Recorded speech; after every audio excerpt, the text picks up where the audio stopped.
तो अगर तुम लोग भी मेरी तरह अपनी अर्ली 20s में हो और सोच रहे हो कि अभी टाइम नहीं है या फिर अभी सैलरी कम है, जब पैसा आएगा तब एसआईपी या इन्वेस्टमेंट स्टार्ट करूंगा, तो ये वीडियो ध्यान से देखना, क्योंकि ये वीडियो तुम्हारे लिए है।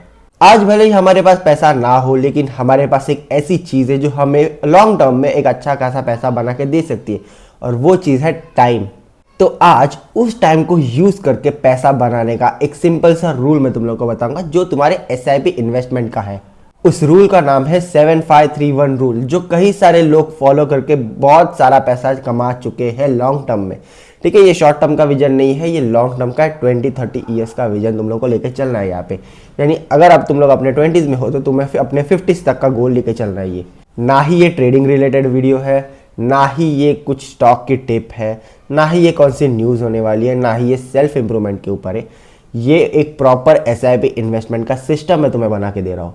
तो इस वीडियो को पूरा एंड तक देखना, क्योंकि लास्ट में जो एग्जांपल तुम लोगों को मिलने वाला है वो तुम्हारे माइंड को तुम्हें पूरी तरह से शॉक करने वाला है। तो हम लोग सबसे पहले 7531 रूल क्या है इसको समझते हैं। तो 7531 रूल तुम्हें बताता है कितने साल तक इन्वेस्टेड रहना है, कहाँ इन्वेस्टेड रहना है, मार्केट के इमोशंस को कैसे हैंडल करना है, और रिटर्न्स को कैसे मल्टीप्लाई करना है। इसके 4 सिंपल पार्ट्स है। तो इसके 4 सिंपल पार्ट्स को हम लोग अच्छे तरह से समझते हैं। 7 years का patience, 5 finger diversification rule, 3 mental phases and 1 step up every year.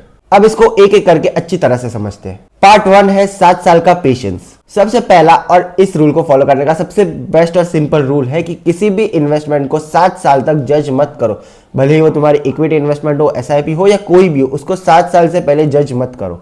Most of the people यहीं पे अपने इन्वेस्टमेंट को, अपनी एसआईपी को बंद कर देते हैं, क्योंकि फर्स्ट ईयर के रिटर्न्स कम आते हैं, या फिर सेकेंड ईयर में उनको लगता है एफडी ज्यादा अच्छा रिटर्न्स दे रही है, या फिर मार्केट गिर जाने की न्यूज और एसआईपी बंद। लेकिन सच क्या है, लास्ट 25 ईयर्स का डाटा कहता है अगर आप इक्विटी या किसी भी इन्वेस्टमेंट में, एसआईपी इन्वेस्टमेंट में, किसी भी इन्वेस्टमेंट में 7 साल तक इन्वेस्टेड रहते हो, so the chances of losing money is almost 0। क्योंकि मार्केट हमेशा एक साइकिल में चलता है। कभी मार्केट ऊपर जाता है, फिर मार्केट गिरता है, उसके बाद मार्केट वापस रिकवरी करता है और फिर नए हाई बनाता है। ठीक है, ऐसे ही मार्केट चलता है हमेशा से, और फ्यूचर में भी ऐसे ही चलने वाला है। तो अगर तुम अपने 20s में हो तो इस टाइम का, इस साइकिल का पूरी तरह से यूज करना, क्योंकि ये तुम्हारी वेल्थ को 10x तक बढ़ा सकता है। उसके बाद का जो रूल है वो है 5 फिंगर्स डाइवर्सिफिकेशन।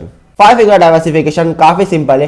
किसी भी एक एसेट में अपना पैसा मत डालो। ठीक है, एक स्टॉक में, एक इन्वेस्टमेंट में, एक एमएफ में, म्यूचुअल फंड में, किसी भी जगह पे अपना सारा पैसा मत डालो। क्योंकि अगर तुम लोग एक ही एसेट में इन्वेस्टेड रहते हो तो वहां पे रिस्क और स्ट्रेस दोनों भी बढ़ जाता है, और काफी लेवल तक बढ़ जाता है। क्योंकि अगर तुम सारा पैसा एक ही इसमें डालोगे तो वहां पे लॉस होने का चांसेस भी उतना ही बड़ा हो जाता है। तो ये याद रखना, जो इक्विटी फंड्स रहते हैं वो आपके ग्रोथ के लिए होते हैं, जो बैलेंस और हाइब्रिड फंड्स होते हैं वो स्टेबिलिटी के लिए होते हैं, जो डेप्थ फंड्स होते हैं वो होते हैं सेफ्टी के लिए, और गोल्ड और कमोडिटीज तुम्हारा प्रोटेक्शन होता है।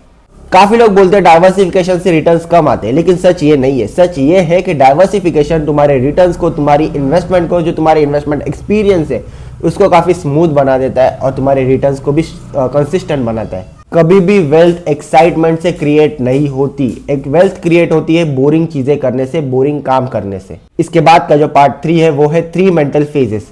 कौन से ऐसे 3 मेंटल फेजेस है जो हर एक इन्वेस्टर फेस करता है। जो सबसे पहला फेज है वो है डिसअपॉइंटमेंट फेज।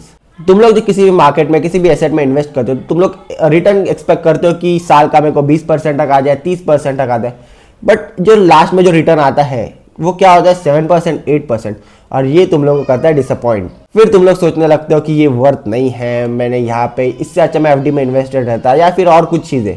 तो जब तुम्हारे मन में ये क्वेश्चन आए कि क्या ये वर्थ है, तो खुद को बताना कि हाँ ये वर्थ है। यस, आंसर यस है।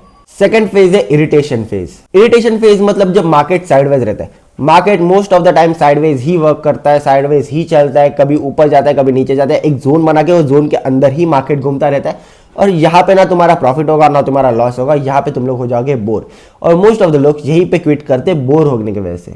वो लोग बोर हो जाते हैं मार्केट में, ना उनको अच्छा रिटर्न मिल रहा है, ना उन लोगों को लॉस, मतलब वो हो जाता है सिचुएशन ऐसी कि वो लोग बोर होकर निकल जाते हैं। उसके बाद का जो थर्ड फेज है वो है पैनिक फेज। कभी मार्केट गिर जाए तो एग्जिट लेते हो, कभी कोई न्यूज बोल देगी रिसेशन आ रहा है तभी एग्जिट कर देते हो, या फिर कभी एक्चुअली में मार्केट गिरता है तो वो सब पैनिक सिचुएशन में लोग एग्जिट कर देते हैं। तो ये सारी चीजें हैं पैनिक।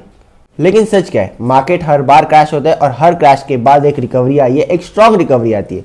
तो जब मार्केट क्रैश होता है वही तुम्हारा सबसे बड़ा टाइम रहता है बाय करने का। जो तुम लोग सुनते हो ना, बाय द डिप करो, वो मार्केट जब गिरेगा तभी करने रहता है। तो मार्केट जब गिरता है तो वो एक अपॉर्चुनिटी होती है, याद रखना। कभी भी जब मार्केट गिरे तो तुम्हें सेल नहीं करना है, बल्कि हैवी बाइंग करो। जो फोर्थ पार्ट है वो सबसे बेस्ट है, वो है one step up every year. ये तुम्हारे इन्वेस्टमेंट को यहां से यहां तक लेके जाने की कैपेसिटी रखता है। अब एग्जांपल समझो, तुम लोग 5000 की पर मंथ एसआईपी करते हो 12% रिटर्न के साथ अगले 20 साल के लिए। तो जो तुम्हारा फाइनल अमाउंट निकल के आता है वो आता है 50 लाख का। अब यहीं पे तुम लोग एक और चीज सुनो, सेम एसआईपी सेम रिटर्न, बस 10% स्टेप अप एवरी ईयर जब तुम करोगे तो तुम्हारा जो रिटर्न आएगा, जो फाइनल अमाउंट आएगा वो 1 करोड़ के आसपास आएगा। सेम आदमी हो, सेम मेहनत है, बस जो तुम्हारी हैबिट है तुमने वो हैबिट चेंज कर दी। तुमने one step up every year follow करना स्टार्ट कर दिया और यही तुम्हारा गेम चेंजर है। तुम्हें बस अपनी इन्वेस्टमेंट को, जो तुम्हारी एसआईपी है, उसको हर साल 10% से बढ़ाना है, ठीक है। और हर साल तुम्हें 10% एक्स्ट्रा डालते जाने हैं। क्यों अपने 20s में ये फॉलो करना जरूरी है, मैं तुम्हें बताता हूँ। 20s में हम पे रिस्पॉन्सिबिलिटी कम होती है, रिस्क लेने की कैपेसिटी कहीं ज़्यादा होती है और जो टाइम है वो हमारा बेस्ट फ्रेंड होता है। तो अगर तुम लोग 20 साल लेट स्टार्ट करोगे, तुम लोग 10 साल लेट स्टार्ट करोगे, तो तुम लोग पैसा नहीं बना रहे हो, तुम लोग अपनी कंपाउंडिंग की पावर खो रहे हो। अपने 25 में, अपने 20s में स्टार्ट करने वाला हमेशा 30-35 में स्टार्ट करने वाले से आगे रहता है और कहीं ज़्यादा आगे रहता है। तो अगर तुम लोग 7531 रूल को फॉलो करोगे तो तुम्हारा पैसे का टेंशन कम होगा, तुम अच्छे डिसीजंस लेना स्टार्ट करोगे, फाइनेंशियली तुम्हारे डिसीजंस काफ़ी ज़्यादा स्ट्रांग होंगे और जो सबसे बड़ी चीज़ है वो है तुम्हारा फ्यूचर सिक्योर होगा, तुम्हारी वेल्थ क्रिएशन बहुत ही ज़्यादा फास्ट होगी। ये वीडियो कोई भी रिच बनने का शॉर्टकट नहीं है, बल्कि पुअर ना रहने का रोड मैप है। Thank you so much for watching this video guys. अगर तुम लोगों को ये वीडियो थोड़ी भी हेल्पफुल लगे तो अपने उन दोस्तों के साथ शेयर कर देना जो लोग एसआईपी स्टार्ट कर रहे हैं और उनको ये रूल फॉलो करने की बहुत जरूरत है। Thank you so much guys, मिलते हैं नेक्स्ट वीडियो में।